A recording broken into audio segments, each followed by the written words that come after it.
It speaks frequency. Right? So how do we get our frequency to a place where the universe is acknowledging who we are and what we want to say, and really resonate with the law of attraction? Because we're all putting stuff out there. But what we are broadcasting, we may not be aware of. And you don't know what you don't know, right? So we all have emotions. We have anger. We have fear. We have sadness. We have the emotional realm. We have the mental realm. Once we produce a thought, it can create an emotion. So we have a thought about something, and the next thing you know, the emotional realm is taking that thought and then really like pouring gasoline on a fire. Before you know it, you're in something known as a downward spiral. Anybody ever experienced that? Okay, so if you're good at this, guess what? You can go back up, right? But we don't want to go like this. We really want to learn some things so that we can stay in a frequency and a vibration where we can really not fluctuate and not change because other things are happening around us. Okay, and I think that's the work of great mastery, is to be able to manage your own energy. And that's what I mean by your own energy signature. No matter what's going on in the news, no matter what's going on in your personal life, quite frankly, I think that is transcendence, to be able to say, I'm going to stay in this energy and I'm not going down again, right? I'm going to stay here. And how you can start to do that is start to observe yourself. All right, so understand that you have a true self. There's a part of you that has all wisdom. You have your own inner guru, if you will, within you. It's great to work with healers and intuitives, and especially in the beginning, I know it's really helpful for me to really talk to somebody about all this stuff, and to know that I'm not alone. And again, who knows what to call this stuff half the time. But we really are bridging all of this work with the mainstream. And you do have a true self. You are an eternal soul that no matter what is happening, you can navigate anything and stay at a higher vibration.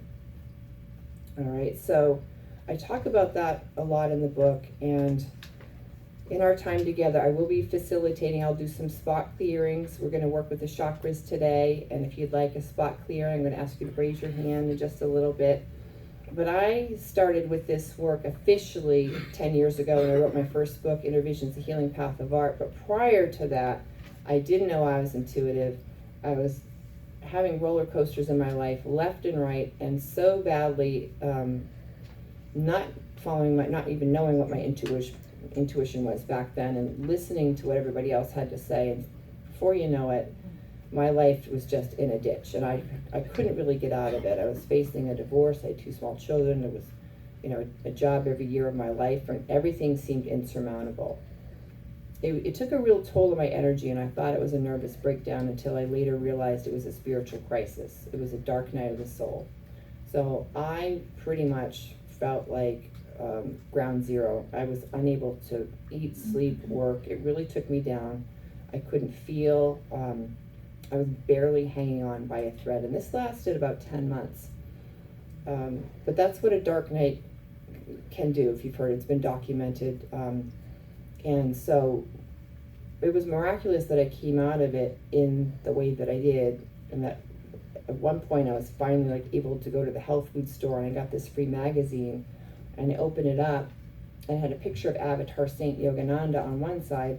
I had a picture of Norman Paulson, who was a disciple of Avatar Saint Yogananda, on the other side, and the article was called Receiving the Divine. And I'm like, hallelujah, my prayers are being answered. There's going to be some help here.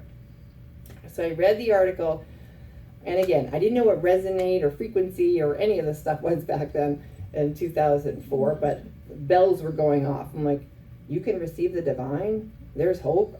I don't have to live like this and feel like I can't even live? And my family members did say they remember, they said that I was like, it was like my spirit left my body. When people say, is she okay? And you're standing right there, that's the kind of things I was getting from my family. Is she okay? I wasn't okay. My spirit was taking a little vacation while my body on planet Earth was just trying to remap and regroup. And what that spiritual crisis really did was, not because I felt like I chose it voluntarily, but the crisis made me like practically lose everything, if you will. It was kind of like a near-death experience. I lost my job. Thank goodness, the person I was married to at the time, and I was home with the kids because I wasn't working. I was just barely, I was able to take care of them, but very little else. But I got an opportunity to really look at my life, and when I got that magazine, I learned about a meditation technique called Kriya Yoga. I bought the book Sacred Science, Meditation, Transformation, Illumination. I listened to the tape. It wasn't a DVD or whatever streaming back then. It was an old-fashioned little tape and a cassette. And I played this, and I studied it, and within 2 weeks I started writing my first book. I found out later I was channeling Jesus, Buddha, the Palladians, Archangel Michael, and Gabriel, and but I just thought, wow, I didn't know I could write. This is phenomenal.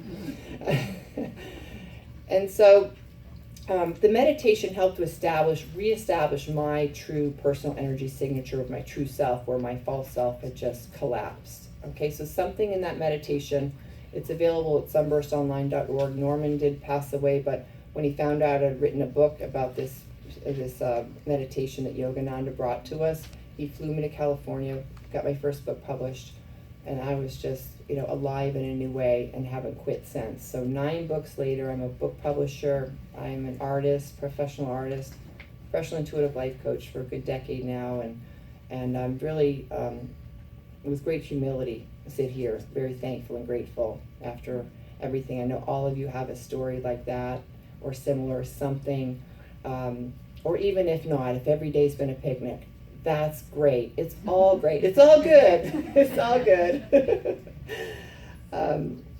But really, when it comes to your personal energy signature, the first basic instinct in this book, Intuition, I just wrote, or it just came in, get to know your energy centers, the 7 primary chakras, known as chakras, from root to crown. And I'm going to go over them. What I thought would be fun, because I think intuition should be fun. Well, actually, not should. I like the word should. Intuition is fun. How's that? Intuition's fun. So what I'm going to do is I'm going to